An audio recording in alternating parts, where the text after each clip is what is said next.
창세전에 우리를 향한 작정과 계획을 가지시고 그 계획을 이루시는 어떤 방법으로 예수라는 방법을 택하셨고 그 예수님으로 말미암아 우리가 구원을 얻게 되는 그 과정을 기록해 놓은 것이 바로 성경입니다. 그래서 흔히들 또 늘 얘기가 이 성경은 오직 예수 그리스도 십자가만 기록한 것임을 우리는 알아야 된다라는 것을 말씀을 드립니다.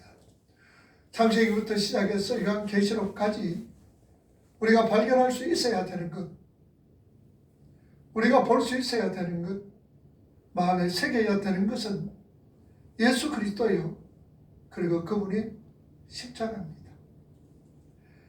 또한 성경에는 하나님께서 직접 당신의 언약과 계획을 이렇게 성경으로 통하여서 밝혀놓은 것이 여러 곳이 있습니다. 이사야 46장 9절에서 16절 말씀에 우리 한번 읽어봅시다. 너희는 태초로 나는 하나님이라 나 외에 다른 이가 없느니라.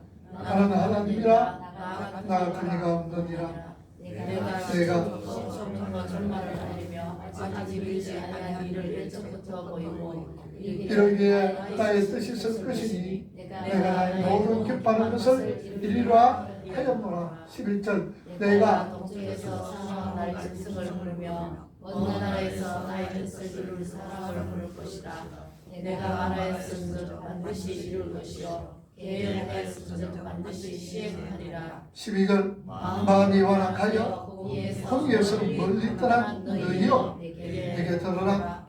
내가 나의 공의를 가깝게 할 것인즉 그것이 멀지 아니하나니 나의 구원이 지체하지 아니할지라. 나의 영광인 이스라엘을 위하여 구원을 시온에 베푸리라. 이렇게 하나님은요 영원 전부터 하나님의 계획이 계셨고 그것을 이루어 가시고자 계신 것입니다. 그것을 우리는 역사다라고 그렇게 표현을 합니다.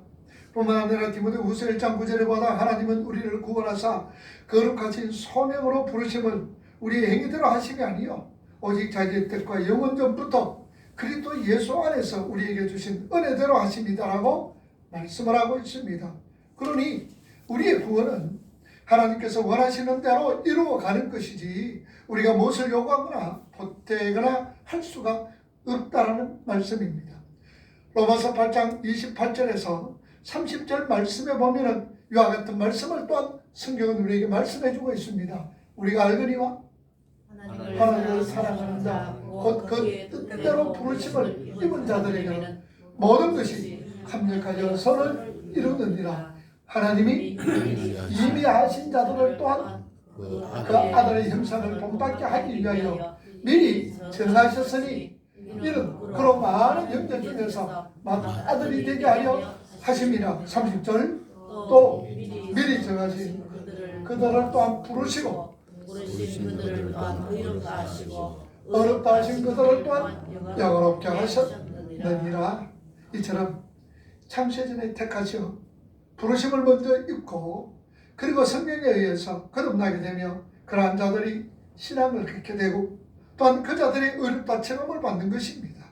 그래서 하나님께서는 그 사람들을 뭐로 삼아 주셨느냐? 양자로 삼아 주셨습니다. 참으로 자녀를 삼은 것들은 성화의 길을 걸어가게 되며 마침내 영원한 새하늘과 새 땅의 삶을 살게 되어지는 것이죠. 그것이 바로 우리의 구원의 서정, 구원의 순서입니다. 자, 오늘 말씀에서 바로 구원의 서정 중에 아들들이 되게 하셨다는 양자 삼음을 오늘 본문은 말씀을 하고 있습니다. 예수 그리스도의 십자가에서 창세전에 택함을 받은 우리 믿음의 성도들은 이미 심판을 받아서 죄값을 다 치르고 의로운 자가 되셨습니다. 그래서 그들은 이제 다시 심판을 받지 아니합니다. 이걸 우리가 일사부재리 원칙이라고 그러지요. 여러분, 말세라는 것은 미래에 일어나 어느 날 우리에게 닥칠 그날이 결코 아닙니다. 예수님께서 오셔서 십자가에서 죽으셨을 때부터 시작을 해서 우리 예수님께서 다시 이 세상을 심판하러 오실 때까지를 우리는 모두 말세 종말이라 그렇게 부르고 있습니다. 지난 시간에 4절에 우리가 살펴본 바에 의하면은 하나님은 우리를 거룩하고 흠이 없게 하시려고 택하셨다라고 말씀을 드렸습니다. 그러나 그저 거룩하고 흠이 없는 자 정도가 아닙니다. 오늘 저와 여러분들을 아들들이 자녀들이 되도록 양자로 받아들이기로 미리 정하셨다라는 말씀이시요. 그러니까 우리를 택하시고 거룩하고 흠이 없게 만드시는 궁극적인 목적은 우리를 양자로 삼아주시기 위함이다 라는 것을 오늘 성경은 우리에게 말씀하고 있습니다. 자, 그렇다면 왜 양자냐? 우리는 이 양자라는 말의 의미를 제대로 파악하고 있어야 됩니다. 그래야 우리에게 주어진 그 은혜가 얼마나 엄청난 것인가를 우리는 알 수가 있습니다. 사도 바울은요, 당시 유대인들이 전혀 알지 못했던 개념이요 용어인 양자란 이 말을 사용을 하고 있습니다. 그 양자는요, 로마 법에서 빌려온 개념입니다. 왜냐하면 유대의 법적 체계에서는 그런 개념이 전혀 없었기 때문입니다. 사도 바울은요, 날 때부터 로마 시민이었습니다. 그런 분위기에서 살았기 때문에 자연스럽게 양자라는 개념으로 우리 신분을 설명할 수 있었던 겁니다. 자, 로마법에 의하면 양자가 되면요, 양자가 된 사람이 그를 양자로 받아들인 그 사람의 이름을 땁니다. 그리고 그를 양자로 삼았던 그분의 소유에 대한 권리를 확보할 수가 있습니다. 예를 들어서 어떤 아이가 어떤 사람의 양자로 받아들여지는 그 순간 그 아이는 아버지의 권한을 행사하게 되는 권한과 특권을 가질 수가 있었습니다. 여러분, 벤너는 영어를 보셨지요? 벤너가 배를 모른 노예로 평생 죽어야 합니다.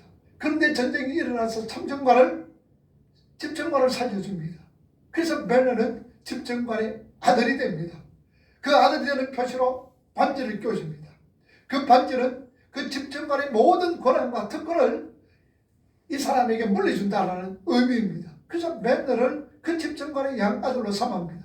그래서 모든 것 공문서에서 이 집정관의 반지를 끼고 있던 벤너가 도장을 탁 찍습니다.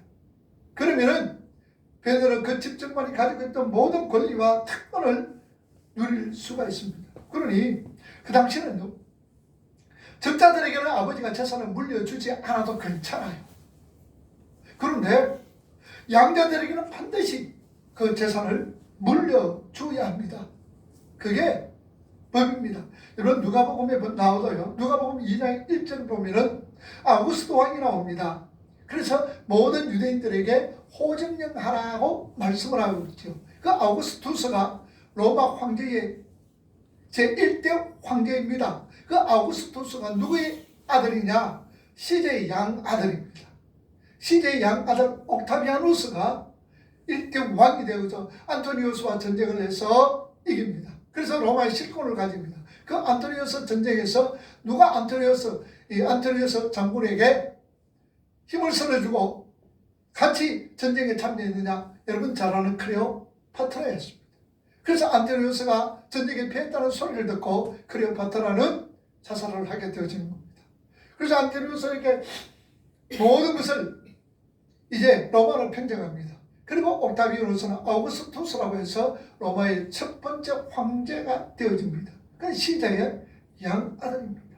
그러니까 이 양자는 반드시 양자를 삼은 자들의 그 사람의 특권이라든지 권리라든지 재산을 물려받을 수가 있다, 그 말입니다. 자, 그게 법이었습니다. 사도 바울은요, 바로 그러한 엄청난 신분으로 우리를 설명하고 있는 것입니다. 우리는 반드시 하나님의 유업을 물려받을 것이라는 것을 강조하는 것이죠. 그래서 양자입니다. 바로 하나님께서 우리를 그런 법적 안정장치까지 동원하여서 자녀를 삼으시려는 결연한 의지를 갖고 계심을 사도는 알리고 싶었던 거지요. 그래서 말씀대로 그 양자라는 것은 위치와 지위와 어떤 특권과 신분을 규정하는 법적인 용어입니다. 하나님께서 창세 전에, 참으로 영원 전에 우리를 택하시고 예정하셔서 자녀를 삼으시고 그부터 우리를 하나님의 자녀로 만들어 가시는 겁니다. 하나님은 전지전능하신 분입니다. 하나님이 계획하시고 목적하신 것은 반드시 이루십니다. 그분은 실패하시거나 또한 그분은 실수하실 분이 아니십니다. 하나님은요, 하나님의 백성들을 향한 하나님의 계획을 이루시기 위해서 독생자 예수 그리스도를 성령과 함께 이 땅에 보내셨습니다. 예수님께서 이 땅에 오셨을 때에 전적으로 자기를 비우시고 성령 하나님께 의해서 이끌림을 받으셨습니다. 그래서 하나님의 영, 성령께서 의도하시는 대로 살아내기 위함이지요. 그래서 예수님은 자신이 하고 싶은 말이나 또는 우리 예수님께서 하고 싶은 일을 행하신 것이 아니라 우리 예수님이 하셨던 일은 하나님이 시키시는 일만 하십니다. 예수님의 말씀은요, 하나님께서 하라고 하십니다. 그 말씀만 하셨습니다. 그것은 예수님의 능력이 없어서가 아닙니다. 하나님의 백성들이 이 땅에서 어떻게 하나님의 자녀로 완성되어 가는 것인가를 미리 예수님 통하여서 우리에게 보여주셨습니다. 그래서 성령 하나님이 이끄실 것이고 우리는 그분이 이끄시는 대로 따라가게 되어 결국에는 하나님이 원하시고 기뻐하시는 장성한 분량으로 믿음의 사람으로 하나님의 백성으로 성장하게 되어지는 겁니다. 예수 안에 늘 계시면서 그분의 삶은 하나님이 원하시는 대로 뜻대로 동일하게 완성시키시는 그 성령 하나님이 우리 안에서도 동일하게 그렇게 계시고 동일하게 이끌어 가신다라는 말씀입니다. 갈라디아서 4장 4절에서 7절 말씀을 여러분 한번 보세요. 뭐라고 그럽니까? 내가 자네 하나님이 그 아들을 보내사 여자에게서 나게 하시고 율법 아래 나게 하신 것은 율법 아래 있는 자들을 속량하시고 우리로 아들의 명분을 얻게 하려 하심이라. 6절 너희가 아들임으로 하나님이 그 아들의 영을 우리 마음 가운데 보내사 아빠, 아버지라 부르게 하셨느니라. 자, 그러므로 내가 이후로는 종이 아니요 아들이니 아들이면 하나님으로 말미암아 유업을 받을 자니라. 여기 여러분들 아들이라 이 말은 본문에 보면요 히오스란 말이에요.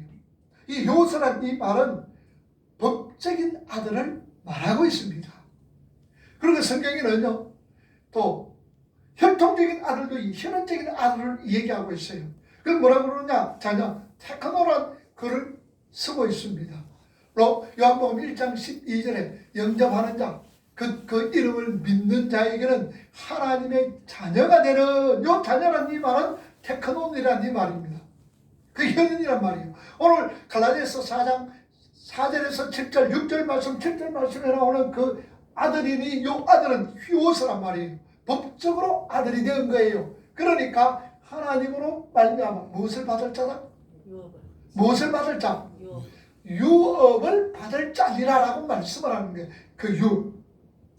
이렇게 그 아들의 임명된 임하셨던 그 영이 성령 하나님께서 우리 안에 동일하게 계십니다. 자, 그러면은 우리를 향한 하나님의 계획도 완벽하게 이루어질 것이다라는 말씀이죠. 그러기에 우리는요 구원의 확신을 갖게 되는 겁니다.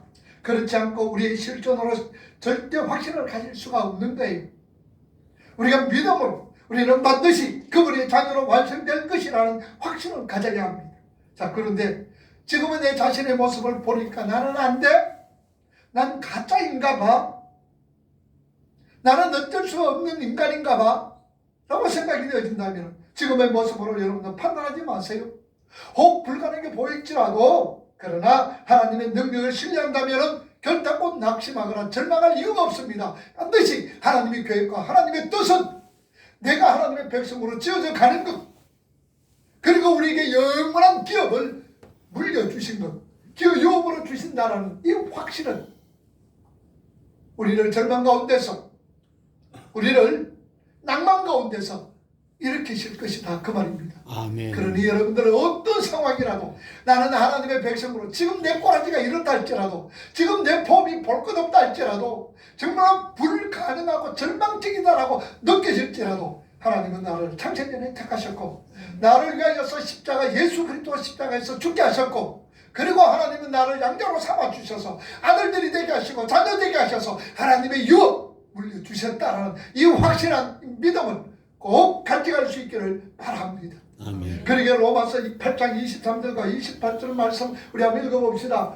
그뿐 아니라 또한 우리 곧 성령의 처음이건 열매를 받은 우리까지도 속으로 탄식하여 양자될 것 곧 우리 몸의 속량을 기다리느니라. 24절. 우리가 소망으로 구원을 얻었으며 보이는 소망이 아니니 보는 것을 누가 말하니요?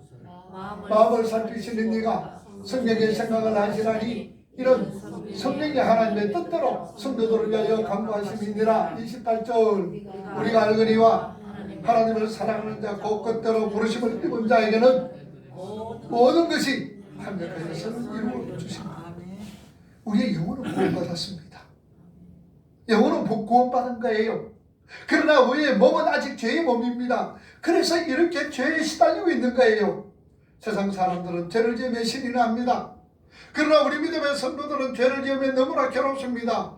그래서 하루속히 이 죄의 몸을 벗어버리고 싶은 마음이 드는 것이 우리 그리스도인들입니다. 그래서 우리 그리스도인들은 죽음이라는 것을 힘들어하지 않게 되는 거지요. 왜냐하면 인간의 어떤 육신의 죽음은 바로 옛 사람의 완전한 죽음이 되는 관문이기 때문입니다. 그 사도바울은 사망은 너 이기는 건 어디 있느냐? 너 서는 건 어디 있느냐? 죽음은 소름 돋을 뿐만 아니라 오히려 죽음은 기쁨으로 기다리게 되었던 것을 우리는 알 수가 있습니다. 그래서 우리 믿음의 성도들은요, 우리가 하나님 앞에 서는 그날 이 육신이 완전히 죽는 그 죽음을 손꼽아 기다리게 되어지는 거예요. 단 죄에 대해 철저하게 고민해본 사람들의 한해서만 그렇지요. 옛사람을 벗어버리는 날이 기다림이 될 수가 있죠. 그래서 우리 믿음의 성도들은 죄에 대하여 철저하게 고민을 느껴져야 합니다. 그러나 반드시 우리는 완성될 것이다 그 말입니다. 왜냐하면 우리는 법적으로나 제도적으로나 혈연으로나 하나님의 양자가 되어져 있기 때문입니다. 그래서 우리의 구원은 확실한 것이고 우리의 완성은 필연적인 것이 된다라는 것이죠.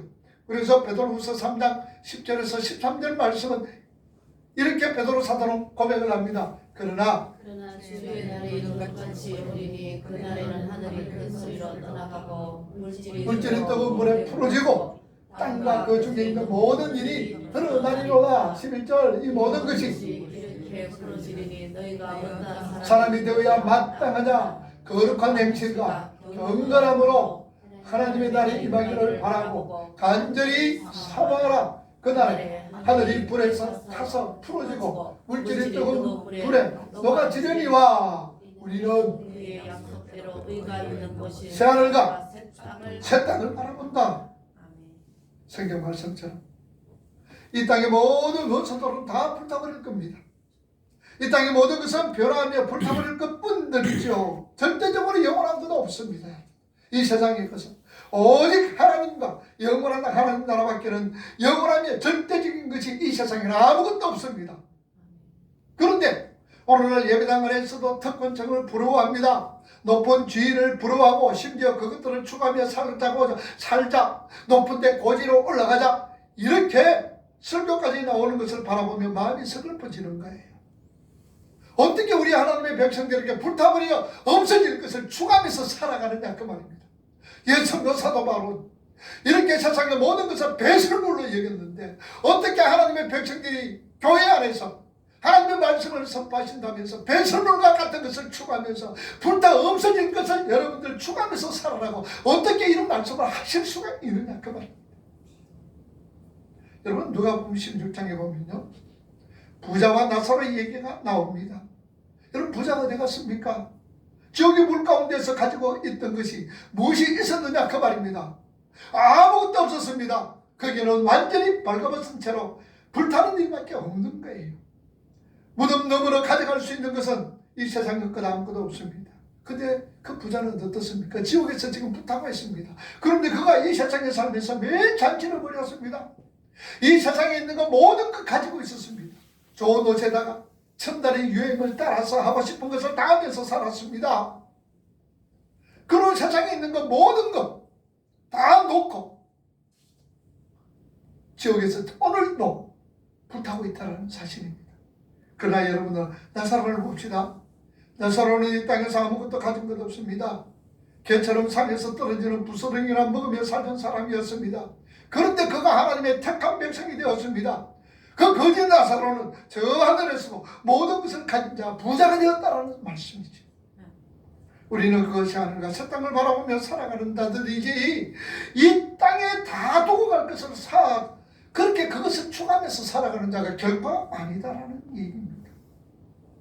이 땅에서 좀 힘들더라도 그 하나님의 아들, 그 하나님의 자녀의 삶을 우리가 추구하면서 살아가야 될지언정 잘 먹고 잘 사는데 눈이 팔려서 내 죄를 잊고 살아가는 자 영원히 지옥 뗄감으로 살아가서는 안 된다라는 말씀입니다. 우리 성도들이 참으로 이 땅에서 어떤 모습으로 살아가든지 간에 우리 모두는 참으로 존귀한 자들입니다. 다른 사람에게 인정을 받든지 못 받든지 내가 가진 것이 있든지 없든지 다른 사람이 나를 인정해 주든지 안 해주든지 그 우리가 상관없습니다. 오늘 저와 여러분들은 창세전부터 택하신 하나님의 백성들은 참으로 존귀한 자임을 우리는 늘 깨달으면서 살아가야 합니다. 우리가 얼마나 존귀한 자이면은 우리가 이 세상을 떠날 때에 누가 와서 우리를 기다리고 있다고 그리고 누가 우리를 모시고 간다고 그럽니까? 여러분 누가복음 16장 22절 말씀 보세요. 누가 우리가 세상을 떠날 때에 누가 모시고 가느냐? 한번 읽어봅니다. 그 거지가 죽어 천사들에게 받들려 아브라함의 품에 들어가고 보자도 죽어 장사되매. 자, 누가 나사로가 죽어서 누가 받들려서 천사가 와서 천사가 기다리다가 받들고 올라간다라는 말씀입니다. 오늘 우리가 세상을 떠나면 누가 우리를 받들어 올라간다고요? 천사가. 여러분들 뭐가 사랑입니까? 이 땅에서 그들이 원하는 것을 조금이나마 제공해 주는 것이 사랑입니까? 아니면 영원한 하나님 나라에서의 삶을 준비시키는 것이 사랑입니까? 우리 진짜 사랑하셔야 돼요. 비록 내가 세상 것 조금 물려주지 못한다 할지라도 비록 세상에 어떤 무엇을 내가 가지고 있는 것 그 사람에게 나눠줄 수 없다 할지라도 영원한 하나님 나라에서 삶을 준비시키는 것 그것이 진정한 사랑인 거예요. 이미 양자된 우리 하나님의 자녀들의 삶이 이 땅에서 만사형통 무상한 일이 있을 수가 없습니다. 성경에서 너무나 명확하게 우리에게 설명해 주고 있습니다. 골로새서 1장 24절 말씀을 한번 보세요. 뭐라고 말씀합니까? 나는 이제 너희를 위하여 받는 괴로움을 뭐하고 기뻐하고 그리스도의 남은 고난을 그의 몸된 교회를 위해서 내 육체에 채운다. 사도 바울은 골로새 성도들에게 말씀을 합니다. 나는 이제 너희를 위하여 받는 괴로움을 내가 기뻐한다. 그리고 그리스도의 남은 고난을 그의 몸된 교회를 위하여서 내 육체에 채운다. 물론 여기에서 그리스도의 남은 고난이라는 것은 그리스도께서 고난이 아직까지 남아있다는 그런 의미 아닙니다. 이 말씀은 다시 한번 제가 나중에 시간이 되어서 그리스도의 남은 고난에 대해서 설명할 일이 있을 겁니다. 어쨌든 구체적으로 왜 우리 하나님의 아들들이 고난을 당하게 되는지를 요한복음에서 또한 우리에게 말씀해 주고 있습니다. 요한복음 15장 18절에서 25절 말씀 읽어봅니다. 세상이 미워하면 너희보다 먼저 나를 미워한 줄 알아라. 너희가 세상에 속하였으면 사랑할 것이라. 너희는 세상에 속한 자가 아니요 도리요 내가 너희를 세상에 택하였기 때문에 세상이 너희를 미워하느니라.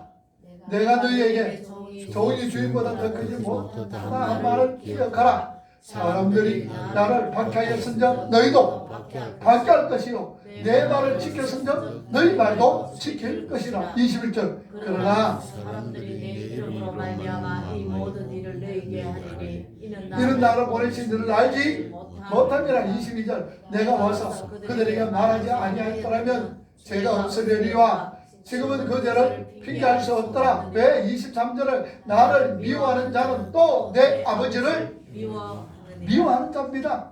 그래서 내가 아무도 못한 일을 그들 중에서 하지 아니하였더라면 그들에게 죄가 없으려니와 지금은 그들이 나와 내 아버지를 보았고 또 미워했더라. 세상은 언제나요 자신과 일치되지 않는 것을 싫어합니다. 그래서 여러분들 세상이 교회에게 박수 치면은요 그 교회는 지금 잘못되어져 가고 있습니다. 세상이 교회를 박수 치고 막 이리 올리면요 잘한다고 칭찬해주면요 그 교회는 지금 뭔가 지금 잘못되어 가고 있다는 복음이 증거되지 않고 있다는 것을 여러분들 아셔야 되는 거예요. 우리 성도들은요 교회는 세상의 미움의 대상입니다. 절대로 그들과 짝할 수가 없습니다. 그들과 결코 어울릴 수가 없습니다. 흔히들 그렇게 이야기합니다. 그런 사람들은 뭐라 그럽니까? 교회가 세상에게 뭔가 도움을 주고 세상에게 박수를 받으면서 세상에게 뭔가 그렇게 드러내 보여야 되지 않겠느냐. 천만의 말씀입니다. 한없이 요구를 합니다. 사회는 한없이 요구합니다. 여러분, 우리 교회가 얼마나 이 사회에서 많은 일을 하는지 아십니까?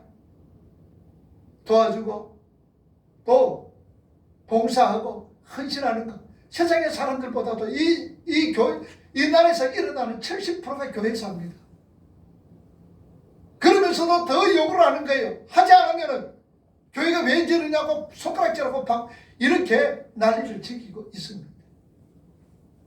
여러분, 세상 사람들이요, 교회 좋아하는 줄 아세요? 절대로 좋아하지 않습니다. 그러니까 예배 금지법이라는 것을 법적으로 그냥 정하려고 지금 국회에 올려놓고 있잖아요. 예배 금지법, 그리고 교회에 배치됐던 찬송가 성경 저거 사용해가지고 벌금 300만 원씩 때리고 말입니다. 이런 세상이 어디 있느냐 그 말이에요. 예배 드리면은 5천만 원 이하 300만 원 벌금이고요.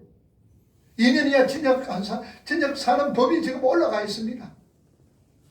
그게 지금 이 땅에서 우리 교회를 향해서 세상이 지금 바라보는 눈이라는 것을 우리는 아셔야 되는 거예요. 우리 정신 차리셔야 돼요. 정신 차리셔. 그래서 말세를 살아가는 성도들을 요한계시록은 뭐라 그랬지요? 뭐로 인정한다 그랬어요? 순교자로 인정하는 거예요. 순교자로. 그만큼 여러분 신앙 지키기가 힘들고 어렵다는 것을 아셔야 돼요. 지금 우리나라가 지금 폐가 갈려져 있잖아요. 여러분, 비대면이 무슨 예배가 됐냐? 비대면, 대면. 교회도 지금 폐가 갈려 있고요. 사상적으로도 갈려 있어요. 영마, 혼합, 사상으로도 갈려져 있어요. 지금 무슨 세상에 우리가 살아가고 있습니까? 그러나 영원한 하나님 나라, 여러분 이거 염려할 거 없어요. 걱정할 것도 없어요. 예배 드리다가 잡혀가면 거기서 기도하다가 또 주님 부르시면 가면 되는 거예요. 가면 되는 거예요. 염려하고 걱정할 거 없어요. 우리는 하나님의 양자가 되었습니다. 그러니 이 세상 것 가지고 너무 염려하고 걱정하고 슬퍼할 것도 없어요. 세상 사람들은 항상 자기가 일치되지 않는다면 싫어합니다. 묘합니다. 죽이려고 그러는 거예요. 예수님께서 왜 십자가에 돌아가셨습니까? 유대인들에게. 그들은 못마땅해서 그렇잖아요. 물론 하나님의 계획 속에서 모든 것이 이루어졌다는 사실입니다. 세상은 언제나 자기와 일치되지 않으면 싫어합니다. 여러분, 우리 세상의 사람들에게 박수 받을 생각하지 마세요.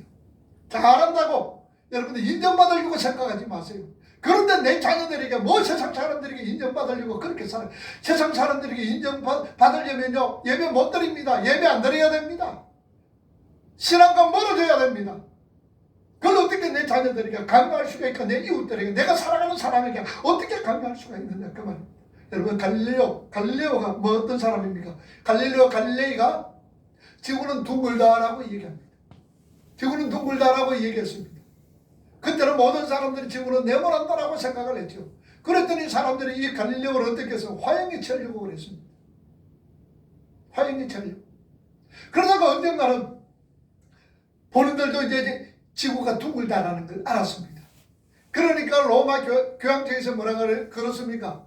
이제부터 지구는 네모난 것이 아니라 지구는 둥글다라고 얘기해라 라고 선언을 했다고 합니다. 뿐만 아니라 여러분들, 요한사 하웨이라는 사람이 있습니다. 그 사람은요, 최초로 우산을 발명했던 사람입니다. 그래서 영국 런던 시가지에서 우산을 쓰고 이렇게 다 소개를 했더니 영국 사람들이 이 우산을 발명했던 하웨이에게 그냥 오물을 막 투척해버렸다는 사실입니다. 신사들이 어떻게 저는 우산을 들고 다닐 수가 있느냐는 얘기죠. 우리 그리스도인들은요, 물론 완전하지는 않습니다. 오늘 저와 여러분들은 완전하지는 않습니다. 그러나 조금씩이라도 우리 예수님을 지금 닮아가고 있다는 사실입니다. 조금씩이라도 우리가 예수님을 추구하면서 살아간다는 얘기입니다. 하나님 나라의 삶의 원리인 십자가의 삶을 살기 위해서 예를 서는 것들은 우리 믿음의 성도들은 세상은 고운 눈으로 보지를 않습니다. 꼴 보기 싫은 겁니다. 그래서 세상은 그들을 향해서 돌을 던지는 거지요. 우리 믿음의 성도들을 향해서 돌을 던지고 있는 겁니다. 여러분 오늘 요한복음 15장 19절 말씀해 보세요. 우리는 세상에 속한 자가 아니다라고 이야기하고 있습니다. 세상이 우리를 미워한다라고 말씀을 하고 있습니다. 그러나 우리는 하나님의 아들이라는 굳건한 신분이 얼마나 귀한지 알기에 그 공격을 당하고 있고, 결국은 우리가 그 공격을 또 당하고 있으면서도 그 공격을 이기고 가고 있는 겁니다. 고린도후서 여러분들 4장 17절 말씀 보세요. 뭐라고 말씀하세요? 4장 17절. 고린도후서 4장 17절 말씀. 자, 우리 한번 읽어봅시다. 고린도후서 4장 17절 말씀 읽어봅니다. 시작. 우리가 잠시 받는 환난이 격한 것이 지극히 크고 영원한 영광에 중한 것을 우리에게 이루게 합니다. 자, 우리가 받는 환난이 어떤 것입니까? 잠시 받는 환난입니다. 가볍습니다. 그러나 그 환난과 비교해서 지극히 크고 영원한 영광에 중한 것을 하나님께서 우리에게 이루셨다라고 성경은 우리에게 말씀을 하고 있습니다. 이렇게 살아가면 물론 힘이 듭니다. 그러나 성경은 우리를 이렇게 위로하고 있다는 말씀이죠. 우리가 시편 73편 1절에서 5절 말씀을 우리 한번 봅시다. 읽어봅니다. 하나님이 참으로 이스라엘 중 마음이 정결한 자에게 선을 행하시나 나는 그에 넘어질 뻔하였고 나의 걸음이 미끄러질 뻔하였으니 이는 내가 악인의 형통함을 보고 오만한 자를 질투하였음이로다. 4절. 그들은 죽을 때도 고통이 없고 그 힘이 강건하며 사람들이 당하는 고난이 그들에게는 없고 사람들이 당하는 재앙도 그들에게는 없더라. 자, 이 말이 무슨 말씀입니까? 예수 안 믿는 사람들이 떵떵거리면서 보기가 뭐든지 하도 잘 된다는 얘기죠. 예수 안 믿는 사람들은 그 아들도 보니까 아들들이 그냥 공부도 잘하고 그냥 좋은 대학에 들어가고 그냥 취직도 잘 되더라는 얘기예요. 그런데 보니까 죽는 것도 어떻습니까? 고난이 그들에게는 없는 것 같고 그들이 당하는 재앙도 없는 것 같이 그렇게 보여지는 거예요. 아삽이십니다, 여러분들. 성경이 분명히 말씀하고 있습니다. 성도는 죄인들이 떵떵거리며 살아가는 그 모습을 지켜보면서 가슴을 치는 자들입니다. 그러나 거기서 절망하거나 낙담하는 것이 아니라 하나님께서 우리에게 부어주신 소망의 은혜를 붙들고 한 걸음 한 걸음 걸어가는 자들이 바로 우리 믿음의 성도들입니다. 여러분 하박국 선지자도 마찬가지입니다. 아삽의 시와 마찬가지로 우리 주위에 안 믿는 사람들이 얼마나 잘 되는지 모릅니다. 막 잘 되는 거 보고 가슴이 막 그냥 아픈 거예요. 그냥 잘 되는 거 보고 정말 속이 쓰린 거예요. 그러면서 하박국 선지자가 말합니다. 하나님, 어떻게 안 믿는 사람들이 저렇게 잘 살고 있습니까? 우리가 부러워할 정도로 잘 살고 있는데 하나님을 믿는 우리들은 왜 이 모양 이 꼴입니까? 하는 것도 잘 안 되고요. 지젤이도 궁상스럽게 왜 이래 우리를 만들고 있습니까? 라고 하박국 선지자는 하나님 앞에 그렇게 항의를 하는 거예요. 그럴 때 하나님의 대답이 무엇입니까? 2장에 보니까 의인은 믿음으로 살아간다. 오직 의인은 믿음으로 살아간다. 그게 로마서 주제인 거예요. 그랬더니 맞다. 의인은 믿음으로 살아가는구나. 하나님을 의지하고 믿고 따르는 그 믿음으로 살아가는구나 라고 하박국이 깨닫자마자 고백하는 찬송이 있잖아요. 하박국 3장 17절 말씀. 비록 무화과 나무가 무성하지 못하고 감람나무에 섭취를 했고 양간에 우리의 양가소가 어떨지라도 나는 구원해주신 하나님으로 인하여 기뻐하고 구원해주신 하나님으로 인하여서 내가 즐거워한다. 이 고백하는 거예요. 아무것도 없어요. 가진 것도 없어요. 그러나 구원 딱 생각을 해보니 그 하나님으로 인하여서 내가 얼마든지 기뻐할 수 있구나. 그 하나님으로 인하여서 내가 얼마든지 감사하면서 좋아하면서 행복하게 살아갈 수 있구나라고 고백하는 거예요. 우리의 성도들이 다 그렇게 고백했던 사람입니다. 우리 세상 것 바라보면 결코 염려하고 걱정할 수밖에 없는 겁니다. 참으로 세상이 주는 엄청난 고난조차도 이기가 하는 그 아들의 신분, 자녀의 신분, 그 신분은 우리가 상상도 할 수 없는 엄청난 신분입니다. 우리는 참으로 예수님과 함께 왕으로 그 나라에 서게 되는 것이며 우리는 천사를 심판하는 자로서 하나님 나라에 서게 되어진다는 사실입니다. 히브리서 2장 9절 말씀 보세요. 뭐라고 그랬습니까? 오직 우리가 천사들보다 잠시 동안 못하게 하심을 입은 자 곧 죽음의 고난 받으심으로 말미암아 영광과 존귀로 간을 주신 예수를 보니 이를 행하심은 하나님의 은혜로 말미암아 모든 사람을 위하여 죽음을 맛보려 하십니다. 자, 오직 우리가 천사들보다도 잠시 동안 뭐하게 하시고 못하게 하셨더라. 그러면 천사들보다도 잠시 우리를 못하게 하셨더라. 그러면 잠시 못하게 하신 거예요. 그러나 하나님 나라에 갈 때는 어떻게? 누구를 우리를 받들어 간다고? 천사가 와서 우리를 받들어 갑니다. 주인으로 받들어 갑니다. 여러분 천사가 어떻습니까? 하루아침에요. 천사의 능력은요. 하루아침에 아수르 군대 18만 5천 명을 그냥 하루아침에 단칼에 없앨 수 있는 그런 어떤 존재입니다. 자, 그런데 그 천사들이 우리를 수종된답니다. 우리 안에는 이미 성령이 계셨고 그런 말미암아 우리는 이미 하나님의 자녀가 되었으며 천사들은 우리를 섬기는 우리는 그런 신분의 소유자가 된 것이죠. 그 신분을 오늘 저와 여러분들은 순간순간 살아가면서 자각하면서 살아가셔야 되는 거예요. 요한일서 3장 1절과 2절 보세요. 뭐라고 말씀합니까? 보라 아버지께서 어떤 사랑을 우리에게 베푸사 하나님의 자녀라 일컬음을 받게 하셨는가. 우리가 그라도다 그러므로 세상이 우리를 알지 못하면 그를 알지 한다. 특별히요 5절 말씀에 오늘 본문의 5절 말씀에 보면은 하나님이 우리를 택하시고 양자 삼으신 것은 하나님이 기쁘신 뜻에 의해서라고 말씀을 하고 있습니다. 우리를 구원하시고 우리를 자녀 삼으신 것 또한 우리 그토록 우리를 기쁘게 하신 것은 아들을 내려서 보내셔 죽으신 그 하나님의 기쁘신 뜻을 아는 사람들이 죄와 허물로 죽었던 나를 살리시기 위해서 예수님 인간의 몸을 이 땅에 보내셨던 그리고 나를 살리셨던 이 사실을 이 신앙을 또 이 말씀을 아는 사람들은 왜 기뻐하지 않겠느냐 그 말입니다. 우리는 매일매일 기뻐하면서 춤을 춰도 마땅하다라는 사실이죠. 춤추면서 우리가 살아가야 되는 거예요. 요한복음 15장 11절 말씀 보세요. 뭐라고 말씀합니까? 요한복음 내가 이것을 너희에게 이름은 내 기쁨이 너희 안에 있어 너희 기쁨을 충만하게 하려 합니다. 이것을 너희에게 이름은 말씀하시는 것은 내 기쁨 너희 안에 있어 너희 기쁨을 마기 위해서다. 충만하게 하기 위해서다. 복음을 아는 자들은 기쁨이 충만해야 합니다. 어떤 상황 속에서도 흔들리지 않는 그 기쁨입니다. 십자가 앞에서 흔들리지 않았던 그 즐거움, 그 환희가 오늘 우리 믿음의 성도들의 삶 속에 있어야 됩니다. 그런데 우리가 이 세상 살아가면서 삶 속에 문제만 생겨도 조그마한 문제만 생겨도 흔들리는 그 기쁨, 자식이 조그만 속을 썩여도 흔들려버리는 그런 기쁨, 내 생각대로 내 계획대로 되지 않아서 흔들리는 그 기쁨, 그런 기쁨 얘기하는 건 아닙니다. 성경이 말씀하고 있는 그 기쁨은요 어떤 상황 속에서라도 흔들리지 않는 그 기쁨을 말하고 있습니다. 그러기에 사도 바울은 항상 뭐하라? 기뻐하라 그 말입니다. 범사에 감사하라 그 말입니다. 그러니까 우리가 그 기쁨을 도달하기까지는 우리는 끊임없이 그 은혜의 예수님을 알아가야 하는 거예요. 이 기쁨이 끊어지지 않도록 항상 우리는 예수 그리스도를 알아가야 되는 거예요. 그래서 히브리서 12장 2절에 뭐라고 말씀합니까? 읽어봅니다. 믿음의 주여 또 온전케 하신 예수를 바라보자.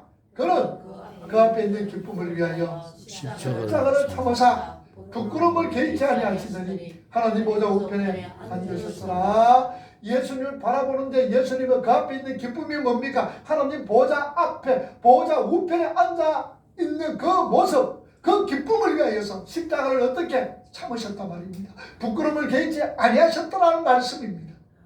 여러분 십자가가 얼마나 부끄럽습니까? 십자가가 얼마나 고통스럽습니까? 그러나 그 십자가의 참으심, 그 부끄러움을 참으심, 고통을 참으심은 이거 끝나고 난 다음에 나는 하나님 보좌 우편에 앉는다라는 거죠. 오늘 저와 여러분들도 마찬가지입니다. 이 세상 살아가면서 우리에게 당하는 환난이나 역경이나 고통, 여러분들 그거 부끄러워하거나 절망 가운데 있을 수가 없습니다. 왜? 우리도 하나님 보좌 우편에 앉아있는 자격이 있기 때문입니다. 그런 사람으로 만들었기 때문입니다. 그래서 우리는 기뻐합니다. 그래서 우리는 즐거워합니다. 그래서 우리는 감사합니다. 왜? 이제 그날이 곧 오기 때문입니다. 기뻐하라.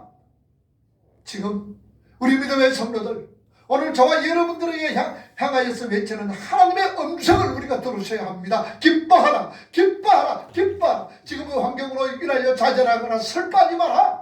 기뻐하라는 겁니다. 우리 성도는요, 예수 그리스도의 십자가로 통하여서 오늘 저와 여러분들 모두가 하나님의 아들들, 양자가 되었습니다. 양자가 되었다는 건 뭘 말하고 있습니까? 하나님의 모든 것을 상속받는 자입니다. 하나님의 모든 것이 뭡니까? 천국입니다. 천국. 우리가 영원히 살 곳, 하나님께서 우리에게 양자 삼으시고 그것 주시기 위하여서 우리를 창세전에 택하셨다라는 사실입니다. 여러분, 천국이 어떤 것입니까? 요한계시록 21장 4절 말씀 우리 한번 찾아 읽고 마치도록 하겠습니다.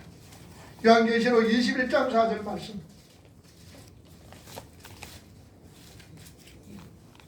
성경 제일 뒤에 있죠. 다 찾아봅시다. 이거 찾고 우리가 마치도록 하겠습니다. 21장 4절 시작. 모든 눈물을 그 눈에서 닦아주시니 다시는 사망이 없고 애통하는 것이나 혹하는 것이나 아픈 것이나 다시 있지 아니하리니 전 것들이 다 지나갔습니다. 우리 눈물 닦아주면서 그것은 어떤 겁니까? 사망이 없습니다. 애통이 없습니다. 고가는 것 없습니다. 아픈 것이 없습니다. 어떤 상황 속에서라도 오늘 저와 여러분 천국을 소망하면서 살아갈 수 있는 믿음의 사람으로 우뚝 설 수 있기를 바랍니다. 나는 다 하나님의 아들들이 되었습니다. 하나님의 양자가 되었습니다. 천국을 소유받는 자가 되었습니다. 존귀한 자인 것을 알고 항상 기뻐하면서 감사하면서 살아갈 수 있는 저와 여러분이 되기를 주님의 이름으로 축복을 합니다. 기도하겠습니다.